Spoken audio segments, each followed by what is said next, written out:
Good morning, Sense of Things. It's Jeff and Ron here once again for another episode of the Sense of Things podcast. And on today's show, Ron and I are going to talk a little bit about tariffs. Ron's done some research on tariffs and how they've been used in history in our country. So this is, I think, perfect timing for all of this type of stuff.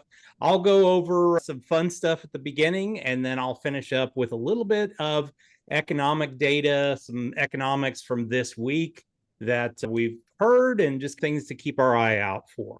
So hold on, we'll be right back on in just a second.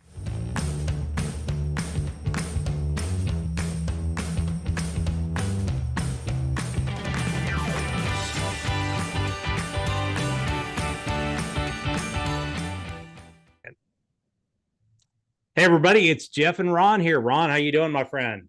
Good morning, Jeff. Never a dull moment, as we say. I understand today they're going to be announcing some reciprocal tariffs. We got some good topics. It's very topical today, going through a little bit of history on tariffs, but all good. We had a CPI number. I think you're going to talk about that. Yep. And our markets are just whipsawing. I think Yeah. we're just creating a base and going sideways for a while. Yeah, absolutely. And I know we just got PPI numbers, so I'll go over those.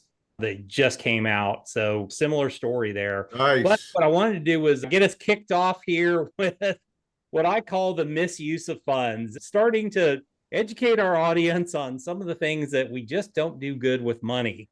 So, first off, 60% of people have bought something online while under the influence and have regretted it afterwards. I don't know if you've ever, but I know I have once or twice.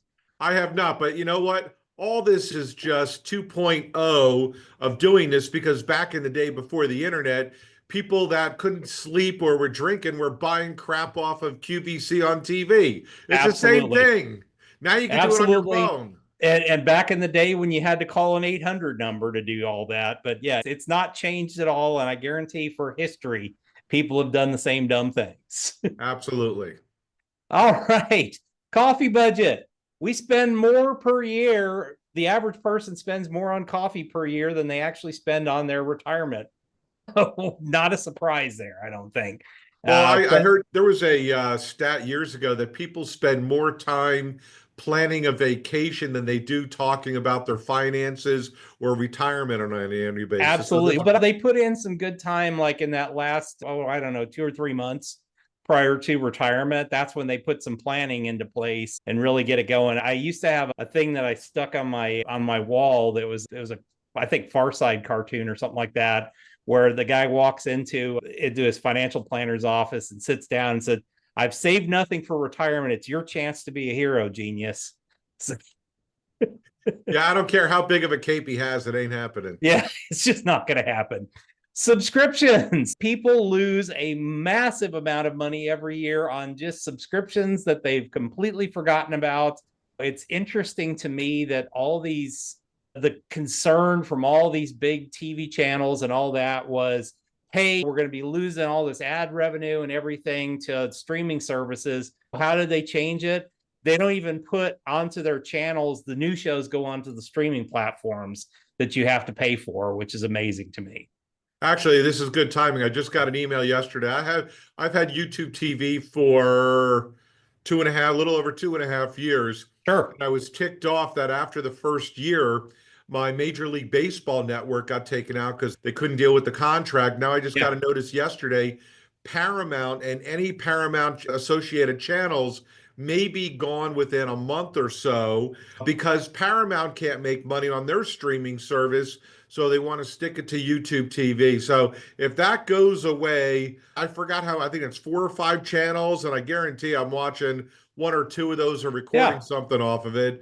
It's frustrating as hell. They should all merge and be done with it. I'm right there with you. I think this has become an even bigger mess than anybody would have ever expected. Real quick, and Disney has lost money since day one on ABC, Yep. ESPN, all that streaming. I don't know how they're losing money. I'll be very blunt.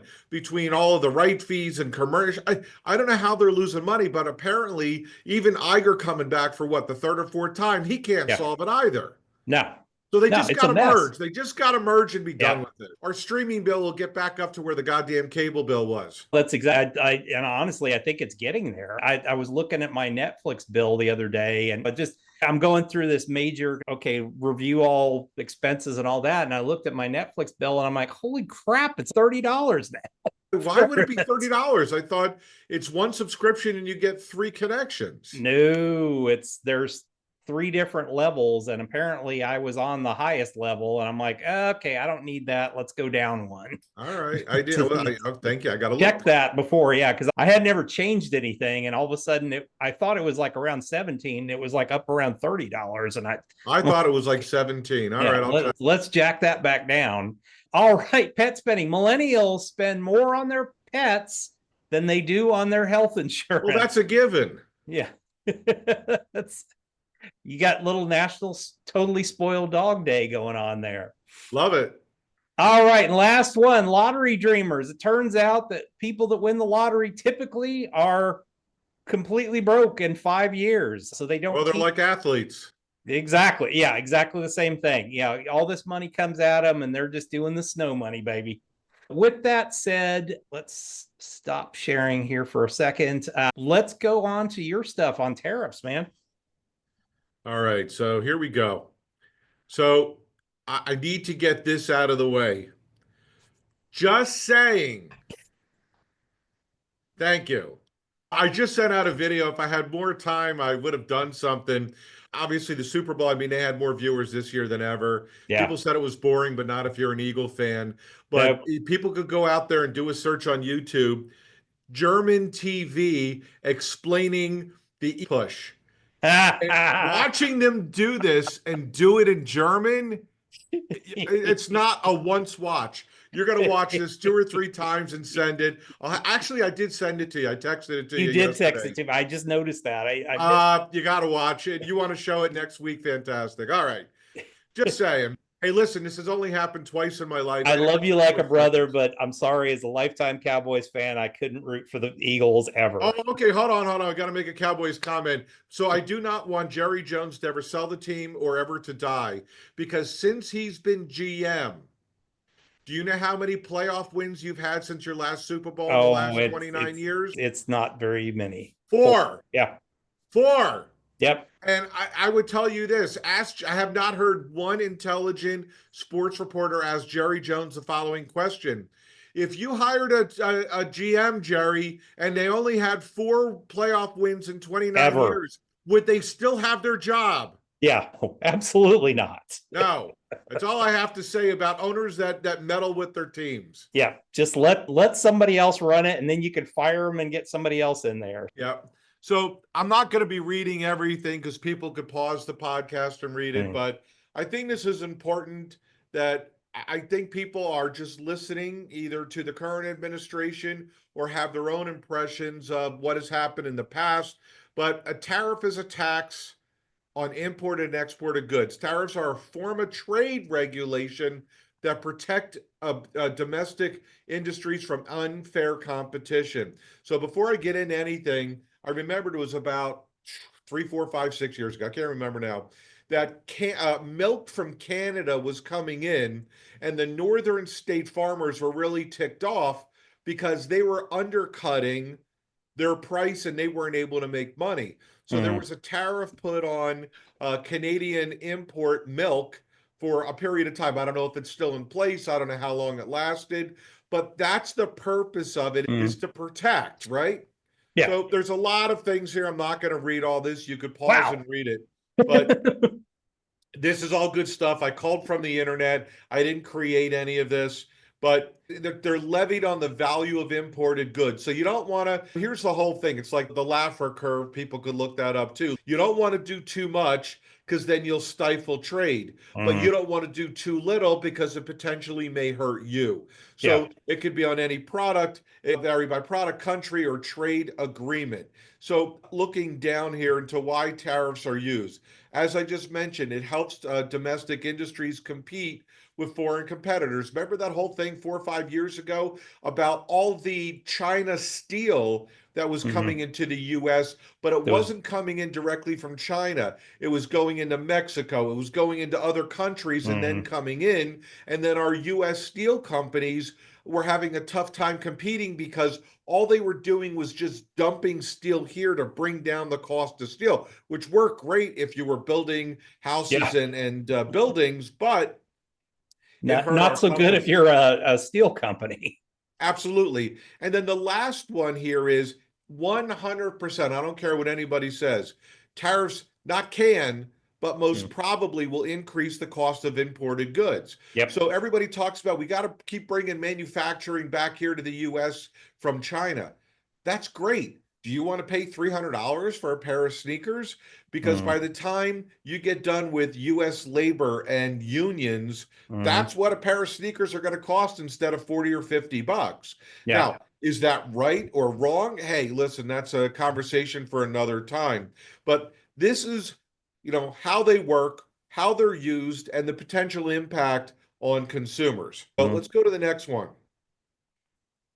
So I'm going to give three examples that I yanked from the internet, and two of them are old, one of them is fairly new.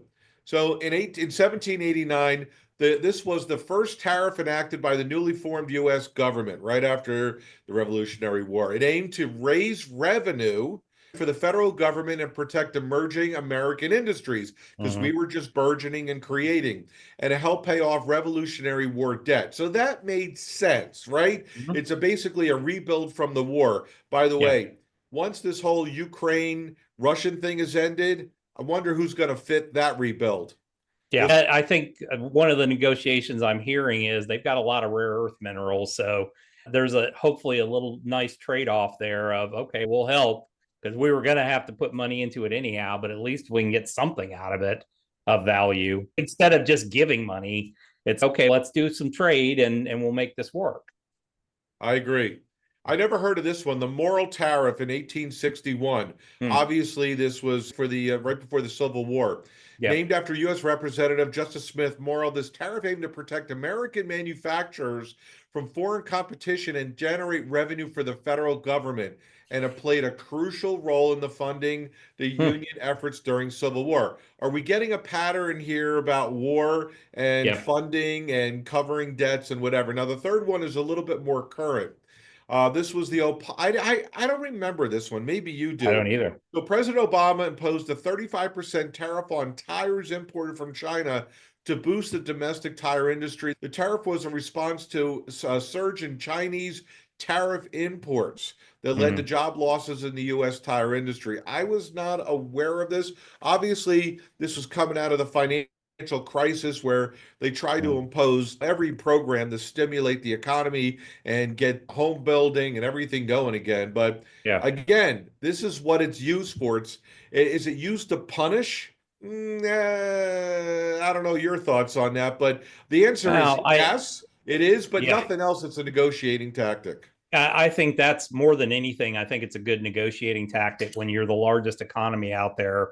It allows you to negotiate a little bit and say, okay, if you don't want to come to the table, because you look at Canada, yes, they're a close friend, they're a neighbor, but they have literally crushed our timber industry in the Northwest. There have And by been the way, they're not going to be our 51st state, but let's no, move on it's from that. that's just once again, that's a joke, I think, more than anything.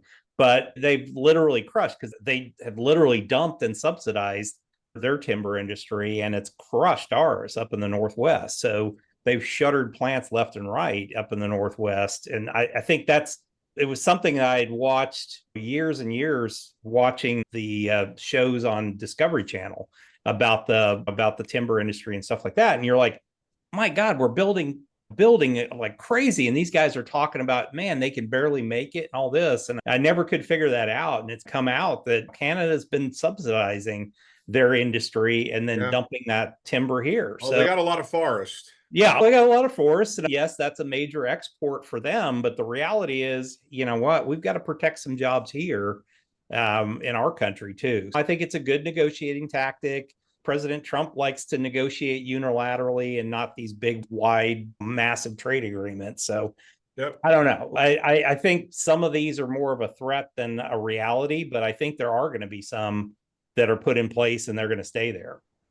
Yep. And then the last one, I remember talking to a lot of people about this years Mm. ago when Trump 1.0 was going on with tariffs, Yep. about tariffs were one of the main reasons why the Japanese attacked us. And there were a couple of very key points. There was an Export Control Act of 1940, which gave Mm. the president the power to restrict the export of materials and supplies that could be used to in war efforts. It was aimed at limiting Japan's access to essential resources Mm. like oil, steel, and other materials. I do know that there was another one for hydrogen.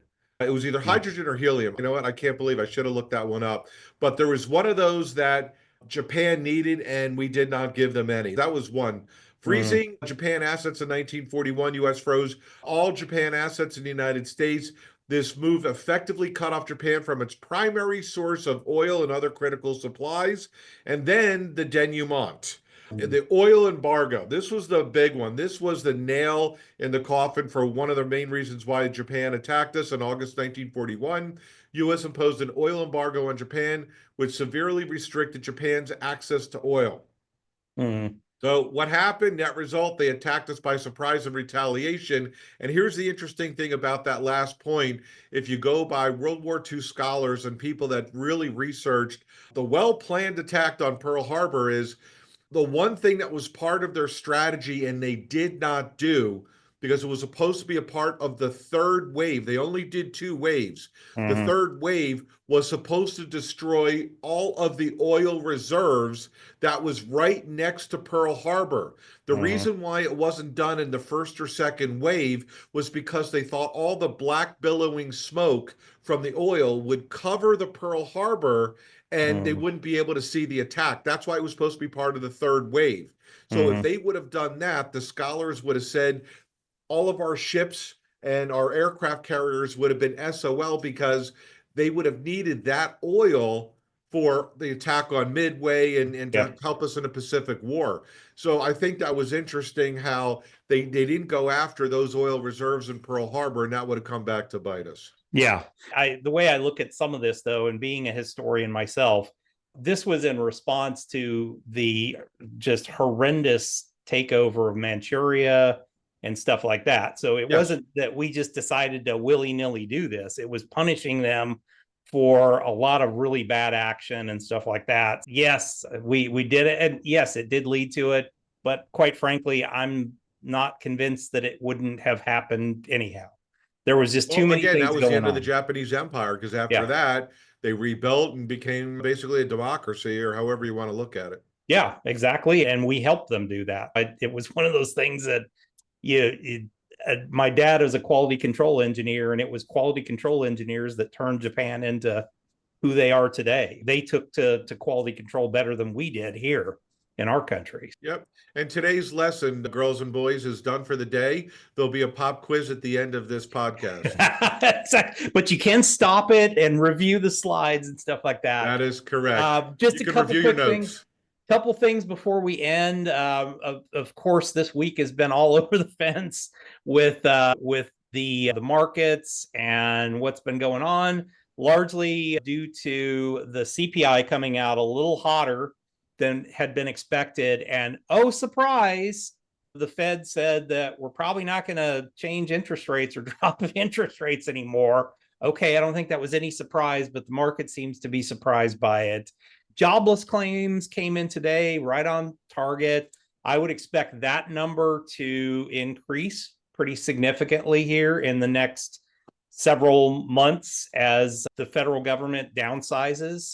That's been a major driver of new jobs. So I think what we'll want to be looking at, and what I did in last week's episode where I just did it with myself, that was, I think we're seeing employment and jobs reports where we're starting to see a little bit of movement in the private sector.